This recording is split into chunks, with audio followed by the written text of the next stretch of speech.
India TV 9 news Maharashtra. अर्ध्या तासात घरी येतो असे सांगून घरातून बाहेर पडलेल्या जिम ट्रेनरचा मृतदेह 14 दिवसांनी सैफुल जवळील काटेरी झुडपात रबरी पाईपने गळफास घेतलेल्या स्थितीत आढळला.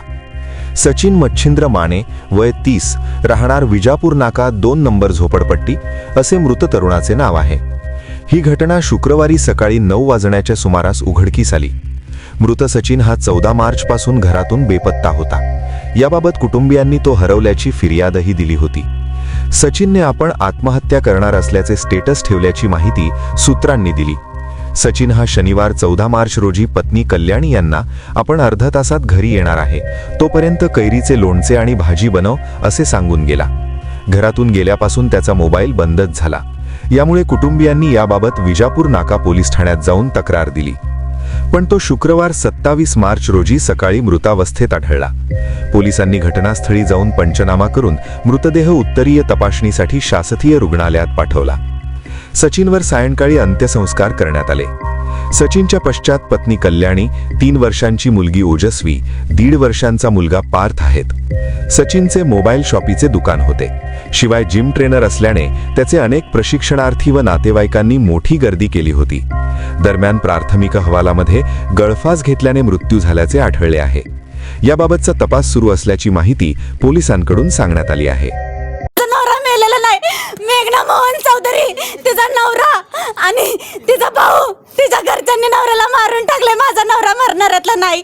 शेवटचा फोन तिचाच आहे. चौकशी करा तुम्ही. पोलीस इतके दिवस काय करते होते? इतके दिवस सीसीटीव्ही का चेक केलं नाही?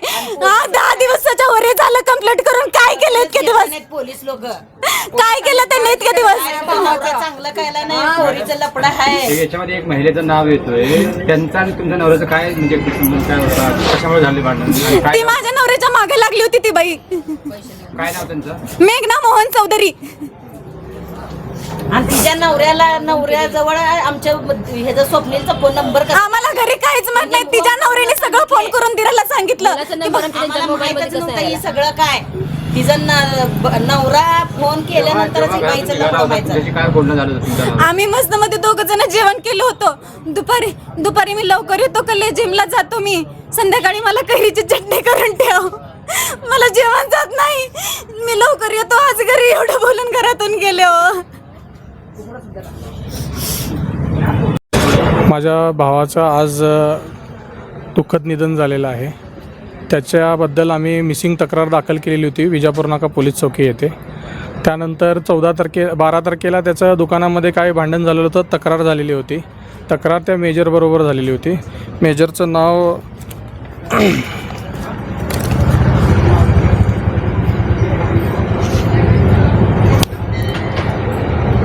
मोहन मारुती चौधरी आणि महेश दत्तात्रय जाधव हे असे 2 व्यक्ती आहेत. त्यांच्यावर आम्हाला संशय होता.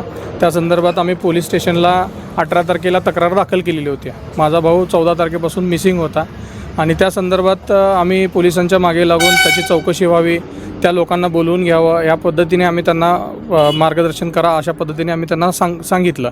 पण आज दिनांक 26 तारखेला काल आम्हाला संध्याकाळी 26 तारखेला संध्याकाळी CDR आला. CDRवरून कळालं की लोकेशन सैफुलच्या मागे, त्याच्या दुकानच्या मागे पाटील नगर येथे भेटलं.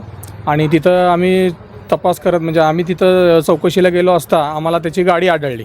मग रात्री तिथं आम्ही सगळीकडे आसपास चौकशी केली, तिथं कोणी हा व्यक्ती आलेला आहे का वगैरे वगैरे. मग सकाळी गेल्यानंतर परत आम्ही जेव्हा तपासणी करायला सुरुवात केली, पोलिसांना फोन केला. पोलीस पण आमच्यासोबत होते. त्यावेळेला तिथं मागे एक पत्रा शेड होता. पत्रा शेडच्या मागे वनविहार आहे. तिथं एक पत्र्यातून एक जागा जात होती. तिथं स्मेल यायला सुरुवात झाली. तिथं आम्ही जाऊन बघितलं तर डेड बॉडी होती आणि ती डेड बॉडी पूर्णपणे डिकम्पोज झालेली होती आणि त्याच्या गळ्यामध्ये पाईप लावलेला होता आणि त्या पाईपला गाठी वगैरे काहीही नव्हत्या.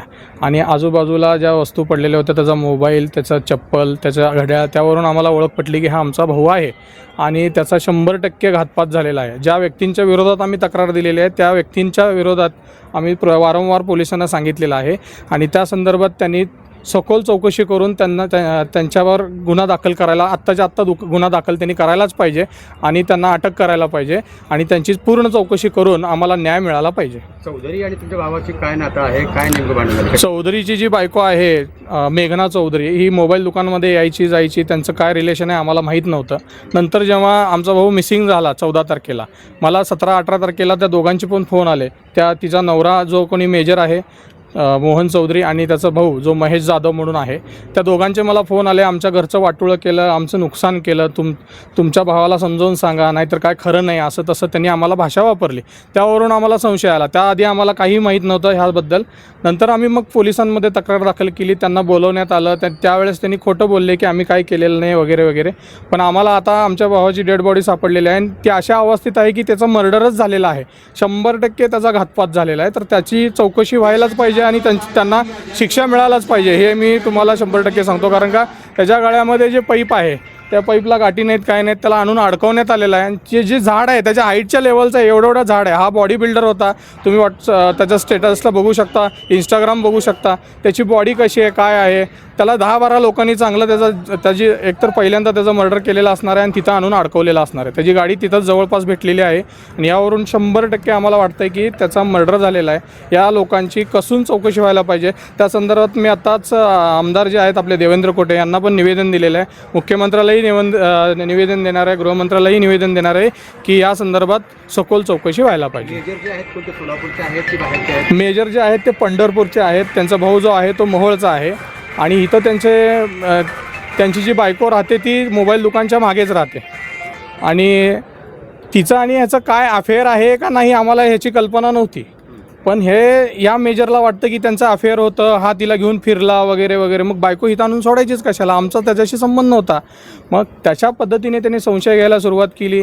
4 चौघात तो बोलला देखील आहे की बाबा याला समजावून सांगा, नाहीतर याचं काय खरं नाही वगैरे वगैरे. आणि त्यातनं आम्हाला असं वाटतं की त्यानेच ह्याचा घातपात केलेला आहे आणि 10 दिवसानंतर आम्हाला त्याची बॉडी सापडते. त्या बॉडीची अवस्था इतकी विचित्र झालेली आहे की त्याला आम्हाला म्हणजे त्याची ओळख देखील पटवता येत नव्हती. त्याचा मोबाईल, त्याचं घड्याळ, त्याची चप्पल, त्याचा शर्ट, यावरून आम्ही त्याची ओळख पटवलेली आहे. इतकी भयंकर अवस्था त्याच्या बॉडीची झालेली होती, इतकं भयंकर त्याच्याबरोबर घडलेलं आहे. तर त्या संदर्भात आम्हाला न्याय मिळालाच पाहिजे. त्यांच्या विरोधात गुन्हा दाखल झाला पाहिजे आत्ताच्या आत्ता ताबडतोब.